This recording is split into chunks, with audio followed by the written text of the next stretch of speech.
बहुत समय पहले की बात है।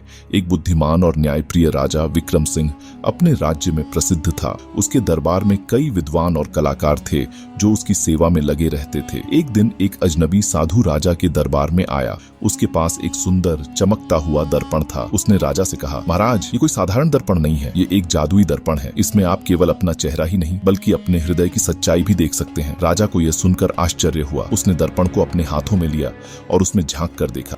जैसे ही राजा ने दर्पण में देखा, उसे अपना प्रतिबिंब सामान्य नजर आया, लेकिन तभी एक अजीब बात हुई।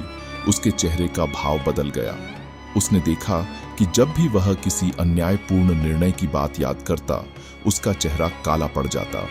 जब भी वह किसी गरीब की मदद करने की बात याद करता, उसका चेहरा चमक उठता, जो उसके अंदर के अच्छे और बुरे कर्मों को दर्शा रहा था। राजा ने सोचा, यदि यह दर्पण मेरे अंदर की सच्चाई दिखा सकता है, तो क्यों न मैं अपने दरबारियों और मंत्रियों को भी इसकी परीक्षा दूं। अगले दिन राजा ने दरबार में घोषणा की, आज मैं अपने सभी दरबारियों की निष्ठा की परीक्षा लूंगा। इस दर्पण में झांककर हर कोई अपनी सच्चाई देख सकता है। एक एक करके मंत्री, सेनापति और राजकवि दर्पण में देखने लगे। जो सच्चे और ईमानदार थे, उनके चेहरे सामान्य रहे, लेकिन जिनके हृदय में छल कपट था, उनका चेहरा डरावना और काला दिखने लगा। राजा ने उन भ्रष्ट दरबारियों को दंडित किया और राज्य को न्यायपूर्ण शासन देने की शपथ ली। कहानी की शिक्षा, सच्चा न्याय वह होता है जो केवल बाहरी दिखावे पर नहीं, बल्कि व्यक्ति के हृदय की सच्चाई पर आधारित हो।